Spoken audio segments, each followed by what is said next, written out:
Bendiciones a cada uno de ustedes, mis queridos hermanos, amigos y todos los que nos siguen a través de las redes sociales. En esta mañana les queremos dar una cordial bienvenida.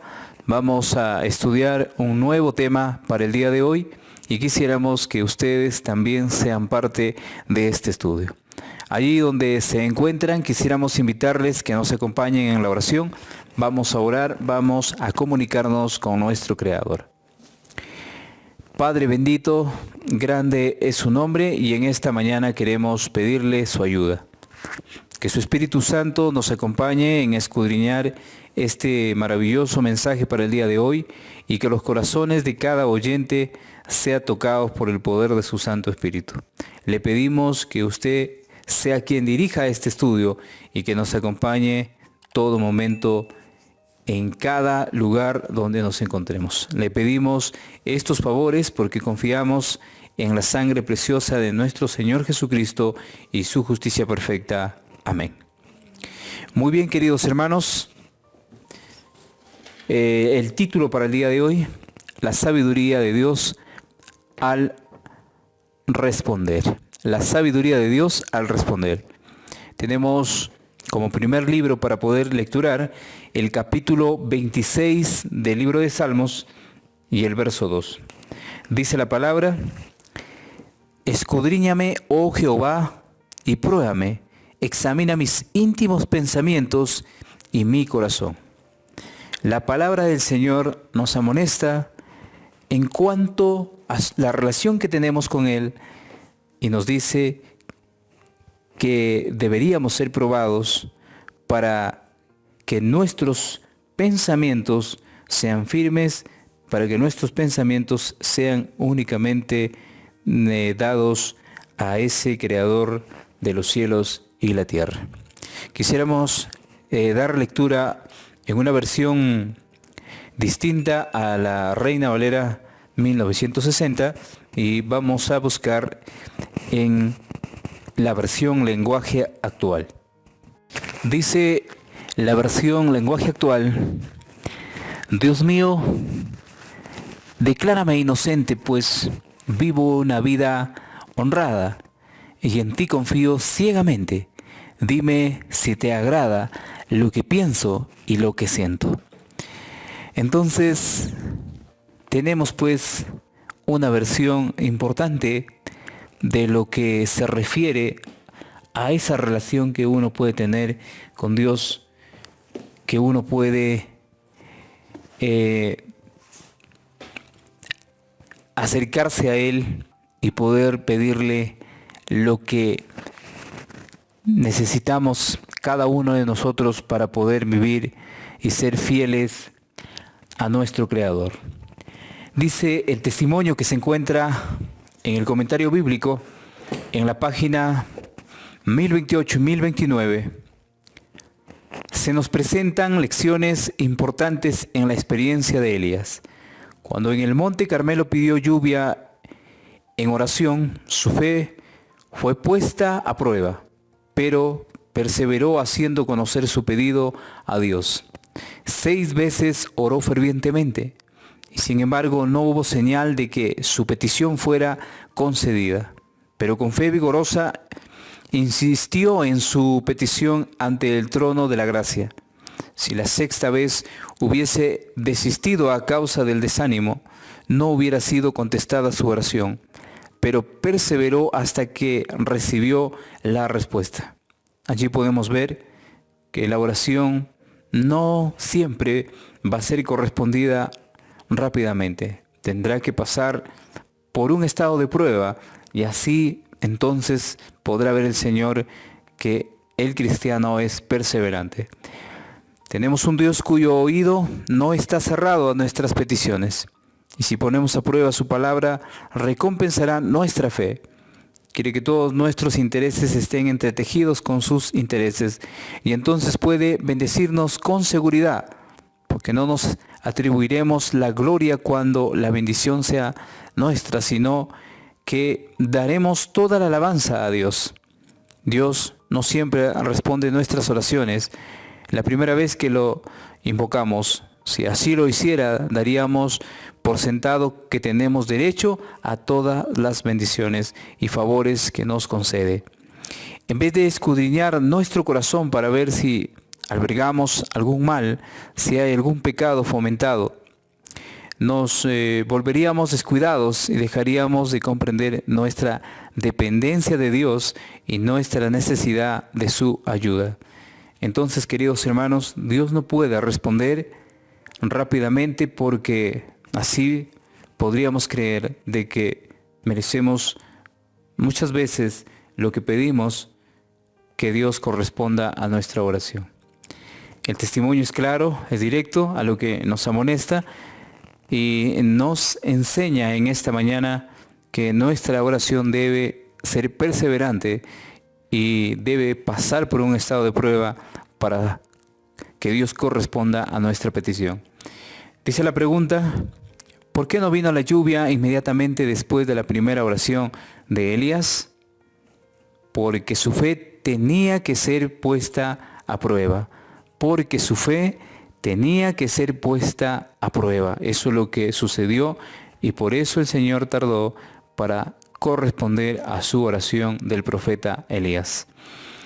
Tenemos el libro de Isaías, el capítulo 6, del 5 al 7. Vamos a buscar el libro de Isaías. Te invito a buscar ahí en tu Biblia el libro de Isaías y vamos a leer el capítulo 6, del 5 al 7. Dice la palabra, entonces dije, ay de mí que soy muerto, porque siendo hombre inmundo de labios y habitando en medio del pueblo que tiene labios inmundos, han visto mis ojos al Rey Jehová de los ejércitos. Y voló hacia mí uno de los serafines, teniendo en su mano un carbón encendido, tomado del altar con unas tenazas, y tocando con él sobre mi boca, dijo, he aquí que esto tocó tus labios, y es quitada tu culpa, y limpio tu pecado. Entonces, el Señor hace una obra en Isaías, una obra que lo hace con todos nosotros. Nos limpia y nos quita el pecado que nosotros cargamos. Dios, en su misericordia, nos limpia de todo mal. Y lo que hace en cada hombre es darle un nuevo corazón. Dice la pregunta, antes de leer o de responder la pregunta, vamos a leer el testimonio que se encuentra en Testimonios, el tomo 5, página 701. Dice, el profeta Isaías había sido fortalecido para la obra que tenía delante de sí. Llevó a conseguir a través de toda su larga y ardua misión el recuerdo de esa visión.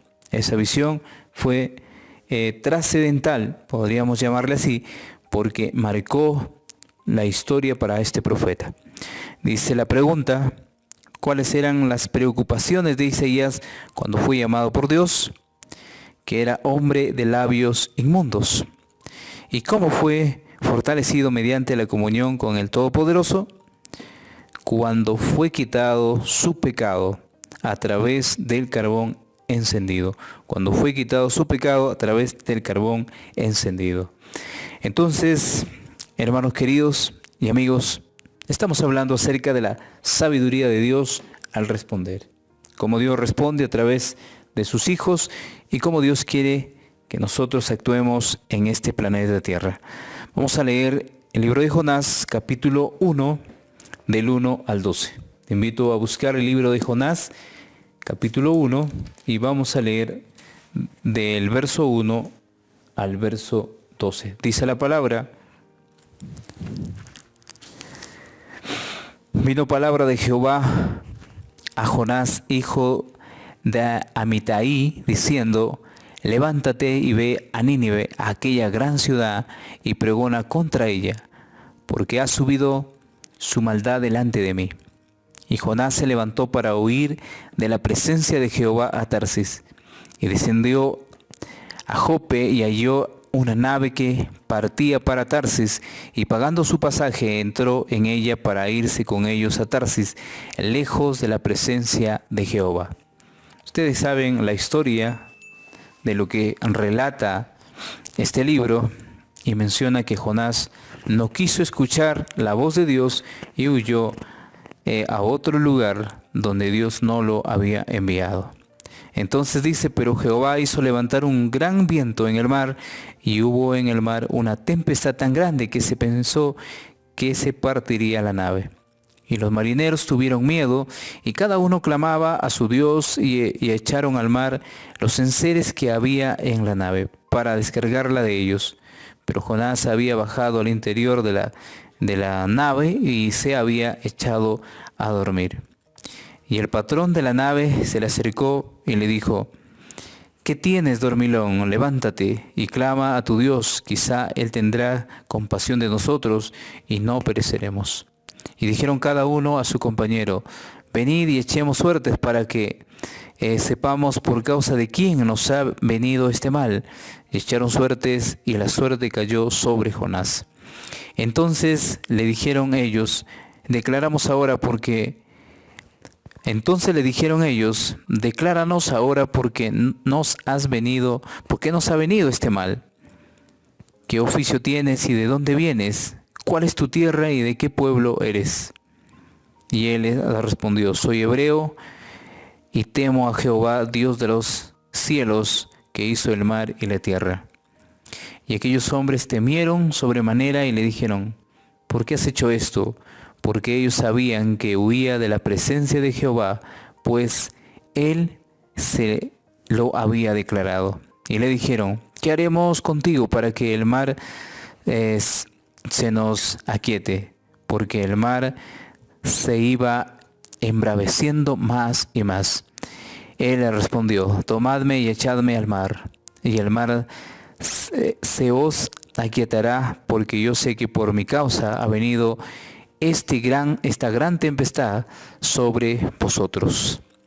Entonces, queridos hermanos, la historia que relata la palabra es acerca de este hombre que, tapando los oídos de alguna manera, echó rumbo a otro lugar, pero Dios no le quiso dejar porque tenía una obra que hacer con él. Dice la pregunta, hablando ya de este personaje, del tiempo en que Jonás estaba descuidado su deber hacia Dios, ¿qué seria advertencia debemos tomar en cuenta de su experiencia? ¿Qué seria advertencia deberíamos tomar en cuenta de la experiencia de Jonás? Que cuando Dios nos llama no debemos huir de su presencia. Que cuando Dios nos llama no debemos huir de su presencia.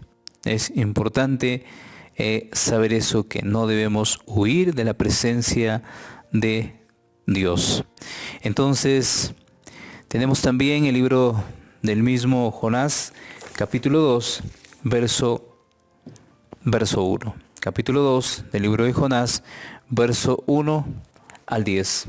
Dice la palabra, entonces oró Jonás a Jehová, su Dios, desde el vientre del pez, y dijo, invoqué en mi angustia a Jehová, y él me oyó. Desde el seno del Seol clamé, y mi voz oíste, y me echaste a lo profundo, en medio de los mares, y me rodeó la corriente, todas tus ondas y tus olas pasaron sobre mí. Entonces dije, desechado soy delante de tus ojos, mas aún veré tu santo templo. Las aguas me rodearon hasta el alma. Rodeóme el abismo, el alga se enredó a mi cabeza, descendí a los cimientos de los montes, la tierra echó sus cerrojos sobre mí para siempre. Mas tú sacaste mi vida de la sepultura, oh Jehová, Dios mío. Cuando mi alma desfallecía en mí, me acordé de Jehová, mi oración llegó hasta ti en tu santo templo. Los que siguen vanidades, ilusiones, su misericordia abandonan. Mas yo, con voz de alabanza, te ofreceré sacrificios. Pagaré lo que prometí, la salvación es de Jehová. Y mandó Jehová el pez y vomitó a Jonás en tierra. Entonces, Jonás hace una oración de reflexión para que al escuchar el Señor atendiera su llamado. Jonás se arrepiente en ese momento y su oración pudo llegar a ser escuchada por Dios. Dice el mismo libro de Jonás, capítulo 3, del 4 al 10. Y comenzó Jonás a entrar por la ciudad camino de un día y predicaba diciendo: he aquí, a 40 días Nínive será destruida. Y los hombres de Nínive creyeron a Dios y proclamaron ayuno y se vistieron de cilicio desde el mayor hasta el menor de ellos. Y llegó la noticia hasta el rey de Nínive y se levantó de su silla, se despojó de su vestido y se cubrió de cilicio y se sentó sobre ceniza.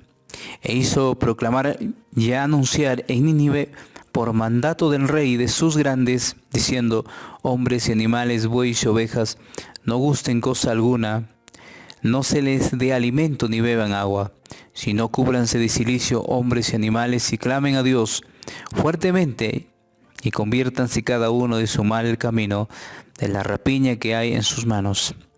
¿Quién sabe si se volverá y se arrepentirá Dios y se apartará del ardor de su ira y no pereceremos? Y vio Dios lo que hicieron, que se convirtieron de su mal camino, y se arrepintió del mal que había dicho que les haría, y no lo hizo. Ustedes pueden ver la historia, un pueblo impío que escuchó la voz de Dios a través de este hombre que huía para no dar el mensaje únicamente porque quería que este pueblo sea castigado. Pero Dios es grande y en su misericordia tenía un plan para este pueblo, y este pueblo respondió a ese llamado. Entonces, mis queridos hermanos, amigos, vamos a leer el testimonio que se encuentra en Profetas y Reyes, página 200. Dice: las oraciones del hombre que se había apartado de la senda del deber no trajeron auxilio. Las oraciones del hombre que se había apartado de la senda del deber no trajeron auxilio. ¿Por qué motivo? Porque Jonás se había apartado del camino del Señor, pero en cuanto él reconoce a Dios, no dudó en ayudarlo. Entonces dice la pregunta: ¿qué nos enseña también la historia de Jonás del deleite de Dios en las oraciones del penitente? ¿Qué nos enseña? Vio Dios lo que hicieron y que se convirtieron de su mal camino. Vio Dios lo que hicieron, que se convirtieron de su mal camino. Eso es lo que podemos ver en esta historia. Sabiduría de Dios al responder. Eso es lo que el hombre necesita saber. Eso es lo que el hombre necesita conocer. Eso es lo que el Señor quiere para con nosotros. En esta mañana, mis queridos hermanos y amigos, que el Señor bendiga todo tu estudio que tengas, que el Señor bendiga tu vida y que reserve hasta que Él venga por segunda vez. Bendito sea el nombre de nuestro Señor Jesucristo. Vamos a terminar este momento. Bendiciones para todos. Un abrazo a la distancia. Nos encontramos el día de mañana en un próximo estudio. Bendiciones.